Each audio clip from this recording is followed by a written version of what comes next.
खत्म हो गया चुनावी शोर। महाराष्ट्र के सियासी दंगल में किसका चलेगा जोर? कौन असली पार्टी है और कौन नकली?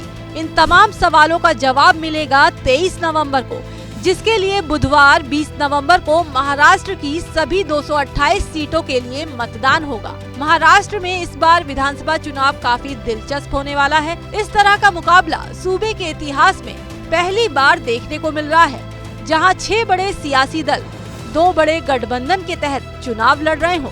खासकर शिंदे सेना और उद्धव सेना के लिए इस चुनाव में जीत से तय होगा कि असली सेनापति कौन है। चलिए एक नजर डालते हैं उन हाई प्रोफाइल सीटों पर जहां कांटे की टक्कर के साथ साथ असली नकली वाली सियासत जोरों पर है। सबसे पहले बात सीएम एकनाथ शिंदे की सीट पोखरी पचपखड़ी की। तो बता दें कि ठाणे शहर में आने वाली पोखरी पचपखड़ी विधानसभा सीट सूबे के सबसे हॉट सीटों में से एक है। पोखरी पचपखड़ी सीट पर महाराष्ट्र के मुख्यमंत्री एकनाथ शिंदे चुनाव लड़ रहे हैं। उनके सामने शिवसेना उद्धव गुट ने सीएम शिंदे के राजनीतिक गुरु आनंद दिघे के भतीजे केदार दिघे को प्रत्याशी बनाया है। वहीं वर्ली से उद्धव गुट की शिवसेना की ओर से उद्धव ठाकरे के बेटे आदित्य ठाकरे फिर से चुनावी ताल ठोक रहे हैं, जिनके खिलाफ शिंदे गुट की शिवसेना ने मिलिंद देवड़ा को उतारकर यहाँ के मुकाबले को दिलचस्प बना दिया है। जबकि माहिम से तो 3 मोर्चे पर सेना खड़ी है। एक और जहाँ महाराष्ट्र नवनिर्माण सेना यानी मनसे की ओर से राज ठाकरे के पुत्र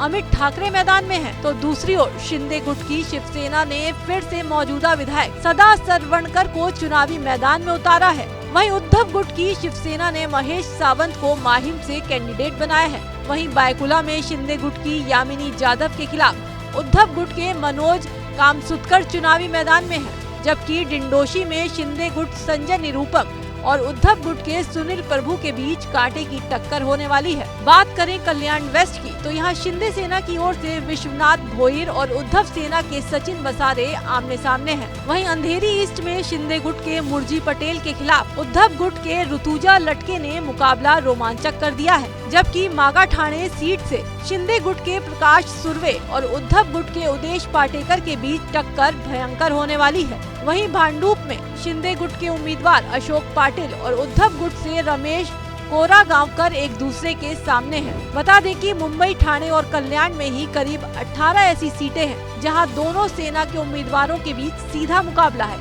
एक और जहां मुंबई में ठाकरे फैमिली का दबदबा है, तो पुणे सीएम एकनाथ शिंदे का इलाका माना जाता है। शिवसेना में बंटवारे के बाद दूसरा मौका है जब पार्टी के दोनों गुट चुनावी मैदान में भिड़ेंगे। असली शिवसेना का संकेत लोकसभा चुनाव में मिल गया था, मगर विधानसभा में इस पर दोबारा मुहर लगेगी। विधानसभा चुनाव में कड़ा मुकाबला है। विधानसभा चुनाव शिंदे और उद्धव सेना के बीच निर्णायक लड़ाई है, जो न केवल मुंबई की राजनीति की भविष्य की दिशा तय करेगी, बल्कि उद्धव ठाकरे और एकनाथ शिंदे का भाग्य भी तय करेगी। 23 नवंबर के नतीजों के बाद एक बार फिर गद्दारी और धोखेबाजी की कहानी दोहराई जाएगी। पूरे सूबे में 20 सीटों पर शिंदे सेना और उद्धव सेना आमने सामने हैं। हर सीट पर कड़ी टक्कर होगी और फिर सही मायनों में ये तय होगा कि असली सेना किसकी है और असली सेनापति कौन है। आपको क्या लगता है, महाराष्ट्र के संग्राम में शिंदे या उद्धव, किसकी सेना किस पर भारी पड़ेगी? ये हमें कमेंट करके बताएं और महाराष्ट्र चुनाव से जुड़ी तमाम खबरों के लिए देखते रहिए एबीपी लाइव।